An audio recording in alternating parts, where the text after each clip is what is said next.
The desert had its own kind of cold. Not the soft, damp cold of the Pacific Northwest where Sergeant First Class Mara Linden had grown up. This cold had teeth. It came off the sand in invisible currents, pulled heat from the skin in long, indifferent draws, and left behind a stillness that felt less like silence and more like something held back. It was 0347 hours.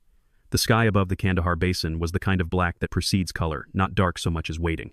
Mara lay flat on the ridge, her chest pressed to the stone, her eye behind the scope. Below her, 1,100 meters of open desert. Beyond that, the scattered lights of the compound. Her breathing was slow, 4 counts in, 6 counts out. A rhythm she had maintained for so long it no longer required thought. She had been in this position for 4 hours and 17 minutes. The mission had been simple on paper. Most missions are. Team Echo, 7-9 operators, 2 support assets. 1 intelligence analyst had inserted by ground vehicle at 0100, tasked with extracting a signals intelligence package from a building on the eastern perimeter of the compound. Clean retrieval. No contact. Out before first light. The intelligence package had been there. So had 43 armed men who were not supposed to be. Mara had tracked the first contact from the ridge. She'd watched the mission fracture in real time through her Night Force scope. The initial movement, then the freeze, then the unmistakable geometry of men beginning to run. She had not fired. Her rules of engagement required direct threat confirmation.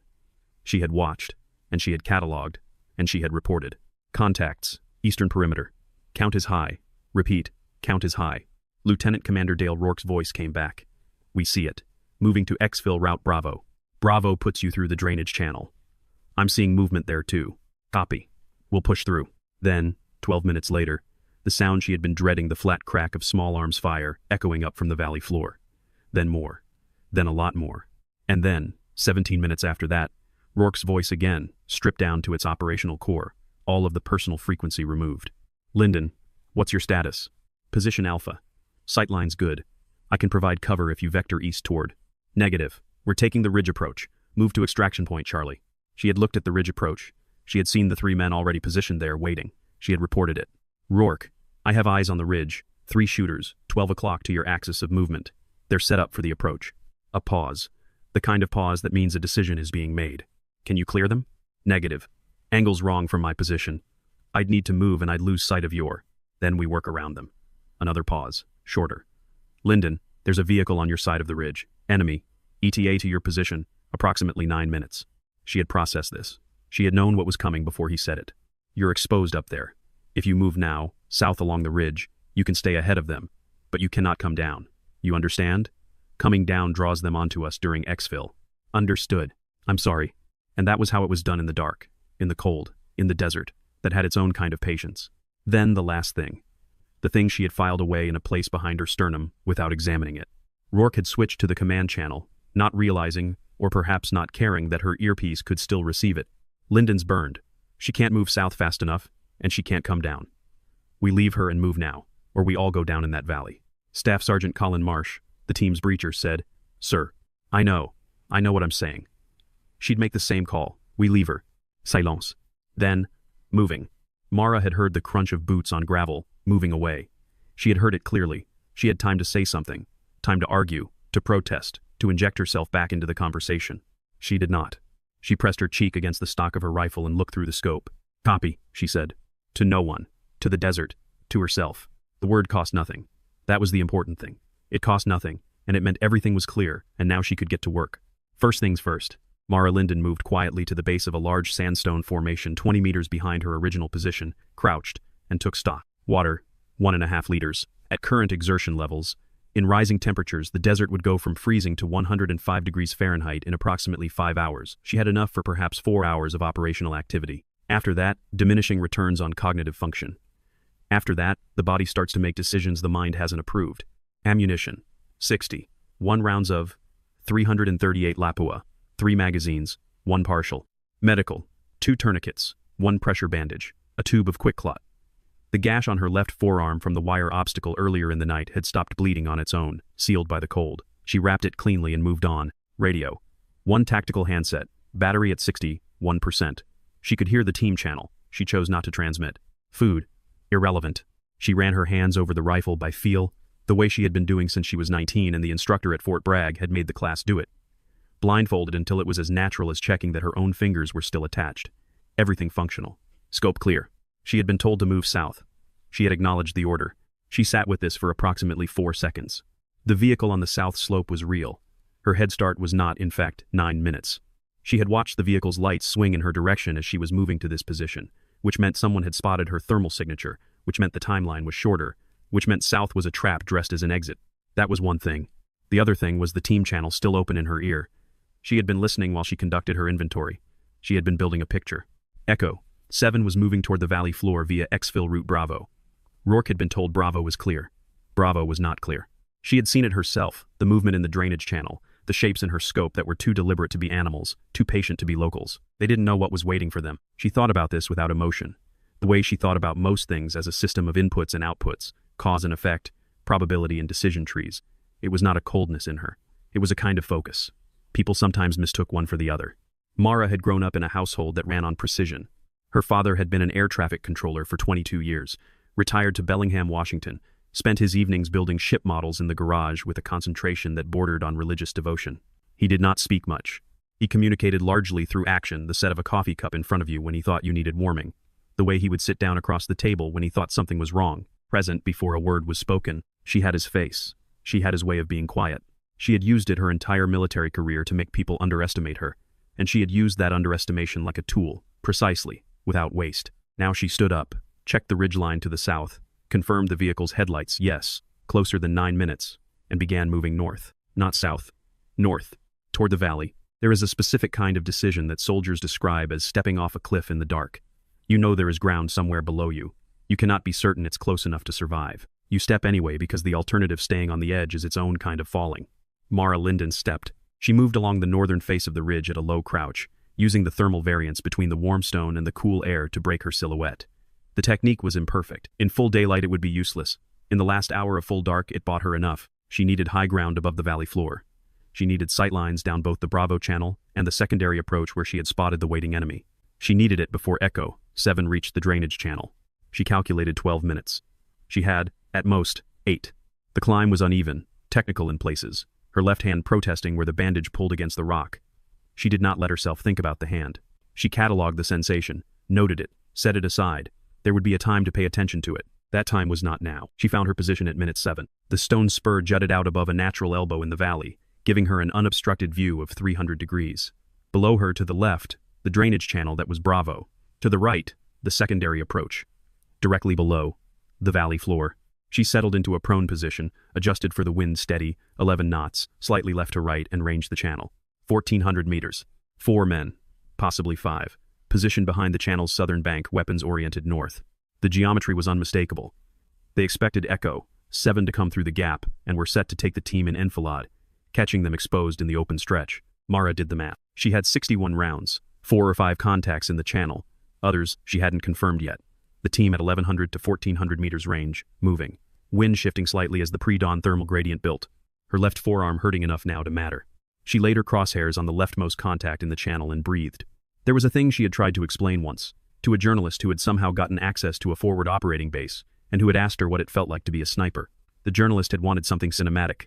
The long pause, the moral weight, the moment of decision. She had told him the truth, which was that at distance, what she felt was nothing she could describe in the language of movies. What she felt was a kind of merger, the self pulling back from itself, the body becoming mechanical in the best possible sense, the mind going clear the way water goes clear when all the sediment has finally settled. She was very still. Below her, she heard the first sounds of the team entering the channel approach. Not much a shift of pebbles, a low voice quickly silenced. But she had been listening to them for 11 months. She knew how they moved. The contacts in the channel began to shift their weapons. Mara exhaled and pressed the trigger. The sound of the shot hit the valley walls and fractured. In the channel below, the leftmost contact went down before the Echo had finished traveling. The remaining men scrambled, but they scattered toward the north bank, away from the valley floor, which meant they scattered away from Echo 7's approach route. Mara was already cycling the bolt. Her second round hit the embankment 18 inches from the second man's head, close enough to suppress, to drive him down. She was not trying to kill him with the second shot. She was trying to create geography to define which directions were dangerous and which were not, to herd the remaining contacts the way a stock dog herds sheep, through the language of velocity and proximity. It took 11 seconds. When the channel mouth was clear, she swept her scope back to the valley floor. On the team channel, she heard voices. Marsh. Sniper. We've got sniper support. A pause. Rourke. Call sign? Silence. She was already moving her scope to the right, to the secondary approach, where 2 more contacts were beginning to shift toward cover. Rourke again. Any unit, confirm call sign. She did not transmit. There was nothing useful to say. The contacts on the secondary approach were behind a rocky berm. She could see one clearly. The other was partially obscured. She ranged the visible 11150 meters and made the adjustments with a focus that occupied all of her available bandwidth. The shot was good. Marsh, on the radio. 2 down, still no call sign. Warrant Officer Denny Fallows, the team's intelligence officer. Pattern. Look at the pattern. Those are suppression shots in the channel. This isn't random. Rourke, who's on the ridge? No one answered. No one who was present, in communication, and authorized to answer could answer, because the only person with that knowledge and those sightlines had been left on the ridge with a last known vector going south. She heard Rourke's voice do something she had never heard it do before in 11 months of operations. It lost a layer. A structural element, some weight-bearing component of professional certainty, dropped away. Lyndon, he said. He did not say it as a question. He said it the way you say someone's name, when you understand something that you cannot undo. Mara pressed her cheek against the stock and watched the valley through the scope. The team was moving. The sun was thinking about rising. It had not decided yet, but it was thinking about it, a lightning at the absolute eastern edge of the sky, not color yet, just a dilution of the dark, a suggestion of what was coming. Mara had been in position for 41 minutes. She had fired 22 rounds. Her left arm was, quite frankly, becoming a problem. The wound had opened again at some point during the third repositioning and was seeping through the bandage in a way that would eventually require her full attention. Not yet, but eventually. She had moved 3 times to prevent her position from being fixed. This was the fundamental discipline of her work. Stillness for the shot, movement after it. Stay still, you die. Move constantly, you can't shoot. The balance between the two was the job. Below her, Echo, 7 was making progress. She had counted them twice as they moved through the valley floor. 9 operators plus the 2 support assets, 11 bodies, all moving. None carrying anyone, all alive. The team was good. She had always known they were good. What she had spent 11 months trying to understand was whether they knew she was good, and the honest answer had always been, mostly not. She had given them no reason to doubt her on paper.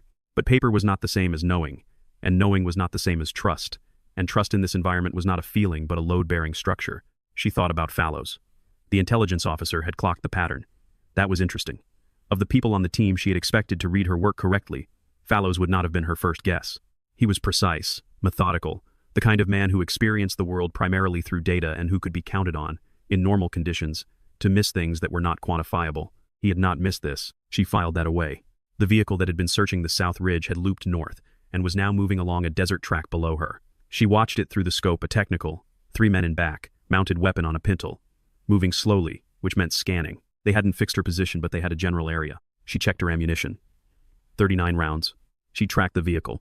The decision was straightforward. If the vehicle reached the track junction 2 kilometers ahead before Echo, 7 cleared the valley mouth, it would be in a position to engage the team from the rear. That outcome was unacceptable.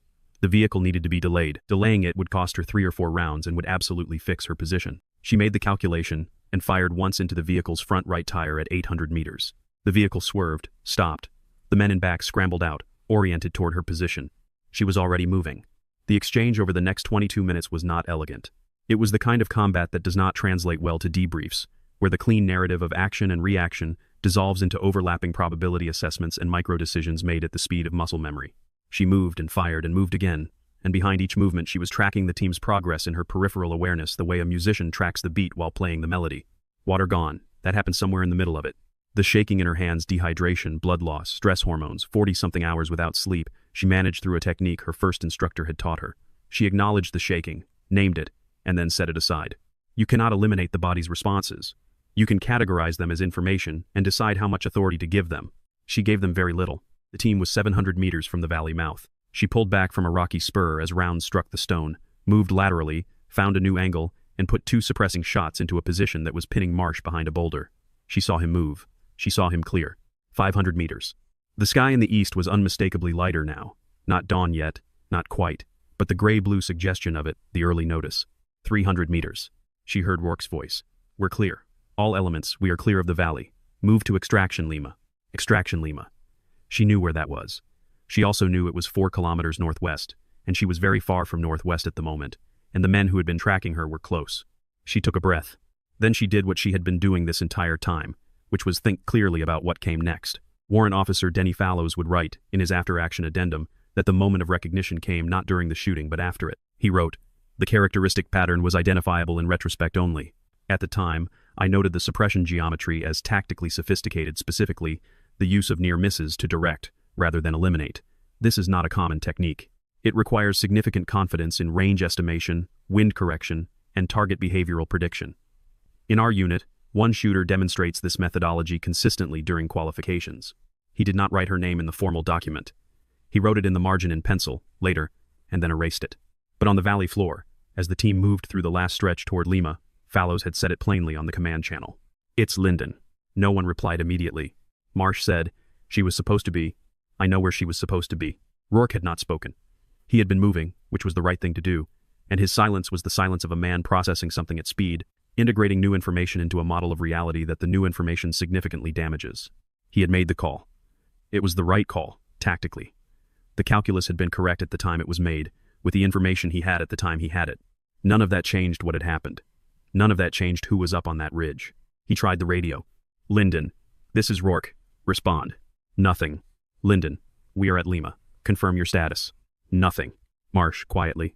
"She's still up there." The extraction helicopter was inbound 22 minutes out. Rourke stood at the valley mouth and looked back into the dark and listened to the scattered sound of small arms fire, distant and intermittent, coming from the ridge. He could not go back. Going back would undo everything she had done. It would put more people in the valley, in the light that was now coming fast, in range of the men who were hunting her. She had bought them clear passage. Going back burned that passage. He knew all of this.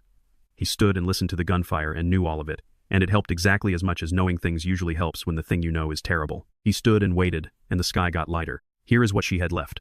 12 rounds, 1 bandage, no water, a ridge she knew well enough to move on in near darkness, and a group of 7 armed men who had triangulated her approximate position within a 50-meter radius and were moving to close it. The 50-meter radius would shrink as the light improved. She needed to be gone from the ridge before the light improved.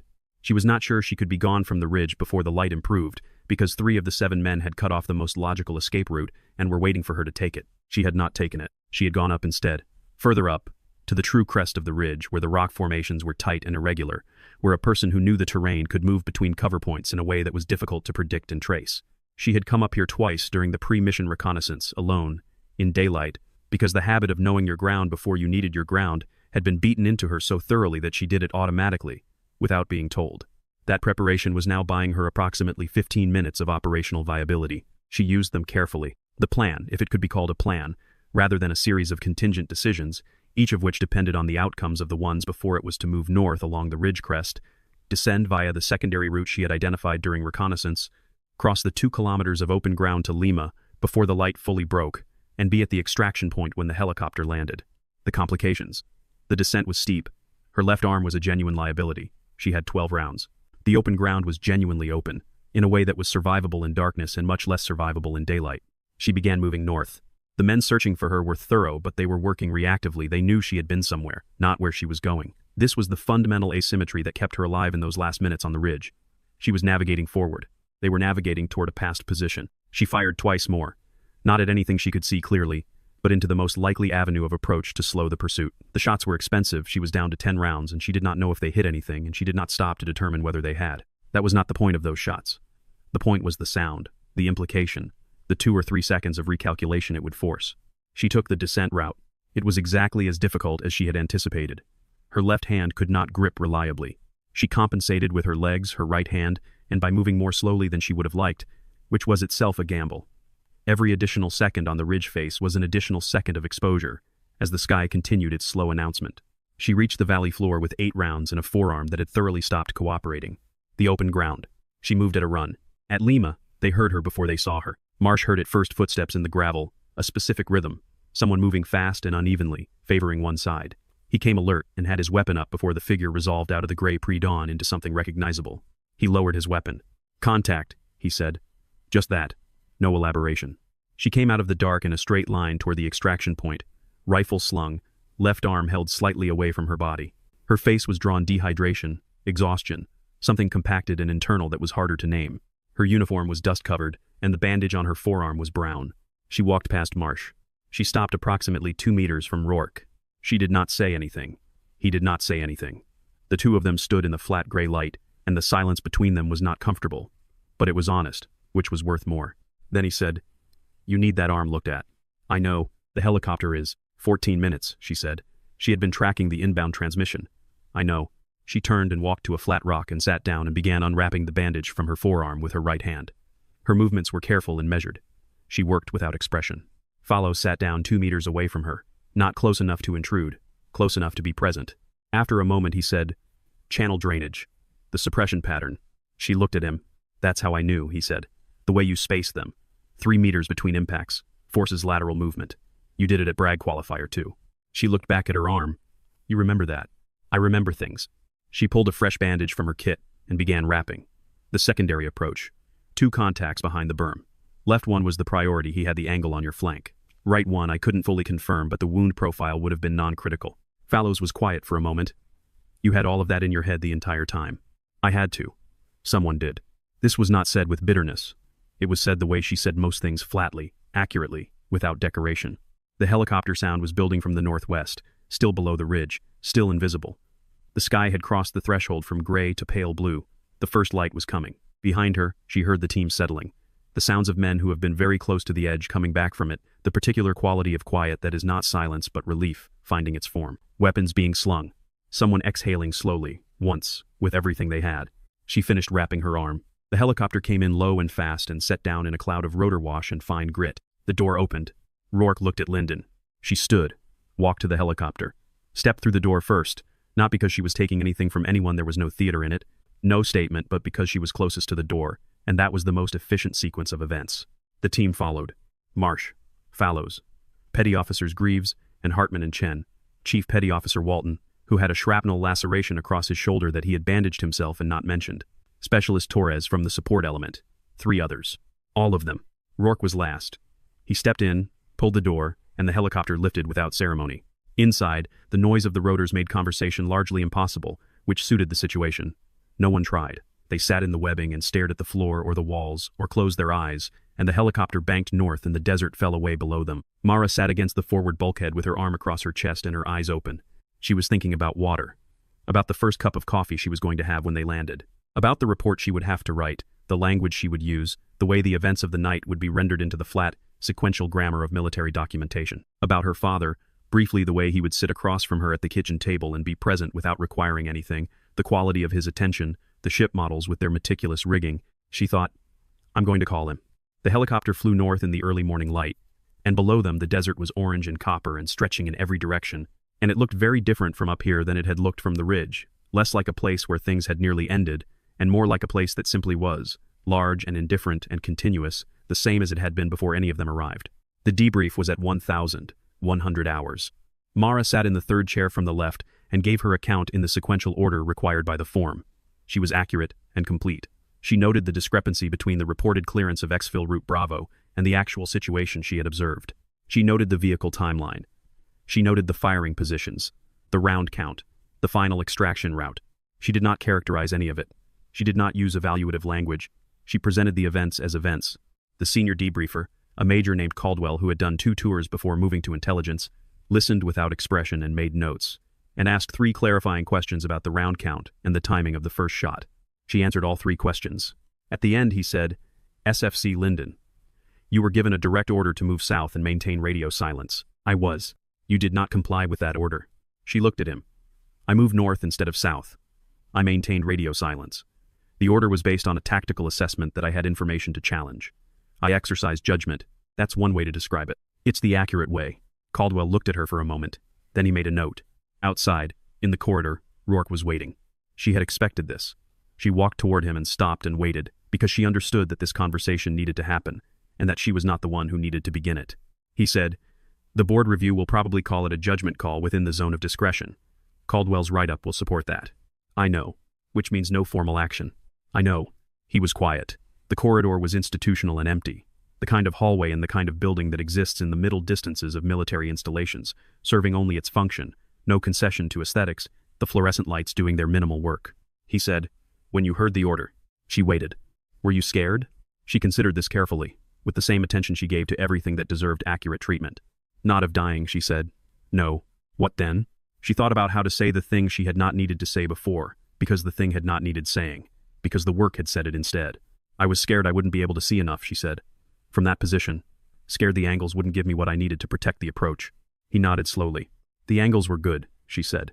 It was the closest she came to anything like satisfaction. He held out his hand. She shook it. The after-action report, when it was finalized, ran to 47 pages.